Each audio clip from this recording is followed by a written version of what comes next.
guys, it's Glenn from glenscarcollection.com, and today I'm going to give you 3 reasons why you should buy an E46 M3.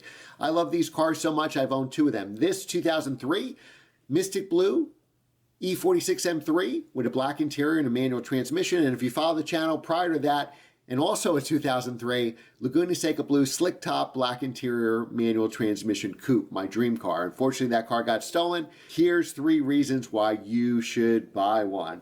Now I'm going to give you 3 reasons. Some may seem obvious, some might not seem obvious, so make sure to watch this all the way to the end. Now the E46 M3 in the US was sold model years 2001 to model year 2006, and there's a lot of great traits about this car, and if you're a driver's enthusiast, you'll really want to drive one. And if you love the E46 M3 like mine, check out my channel. I have 45 videos, 45 on the E46 M3, so you're ever bored one day, make a marathon drive through them. All right, so the first thing about this car that I love about it, and I say this all the time in my videos, it's the right size. So this car is 176 inches in length. My 2020 M340i xDrive was 185. Yes. So now the 3 Series, 20 years later, has grown 9 inches longer, which is incredible. So this car is the same size as my essentially 2016 M2. They're both about 176 inches, and honestly, it's the perfect size. It's perfect for parking in a parking lot. It's perfect for tackling a canyon road. It's perfect for doing a track day. And guess what? It'll fit in your garage. So that's what I love about this car. It's the right size. Cars are getting bigger and heavier. The E46 M3, it's not too heavy. We'll go over weight in another video, but I think it's the perfect size at 176 inches. Now, the second best thing about this car, it could be the first, whatever you want to think on it, and leave a comment below what your thoughts are, is that there's plenty of them available with a manual transmission. You want a new 992 Carrera? Well, guess what? You get the base model. It's PDK only. You want that new M5 with that 617 horsepower competition spec? Guess what? It's automatic only. So this car, there were a lot of E46 M3s made with a manual transmission. SMG2 was also a choice. And the good news is, if you're a die-hard manual like mine, find the best E46 M3 you can find in the best condition. And guess what? You can manual swap it. You can manual swap it for a reasonable amount. You do it yourself, it probably costs you $2 or $3 grand. You have a shop do it, it's probably more like 6 or 7 grand, but well worth it. Remember to subscribe, guys, like and share this video. Watch my 1,000 videos of car reviews online, you name it. I've driven it, mainly manual transmission sports cars. I'll call them modern classics. And again, 45 videos just on the E46 M3.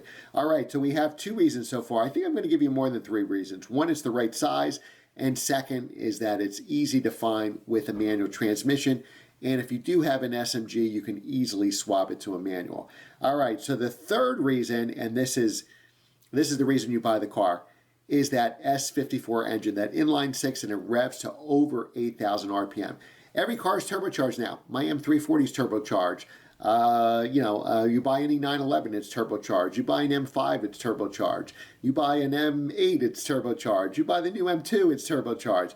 Well, this has a naturally aspirated, high revving engine, over 8,000 RPM. And when you get it up there, yeah, that's the power's up high, so you got to get it up there. But when you get it up there, it's just like nirvana. You would just love driving this car, finding an open road, a canyon road, a road up in the mountains, just to hear that engine sing at over 8,000 RPM. And because I'm in a good mood, I think I'm going to give you a 4th reason, even though there's only 3 for this video. Another great thing about this car is the handling. Now, there's E46 M3.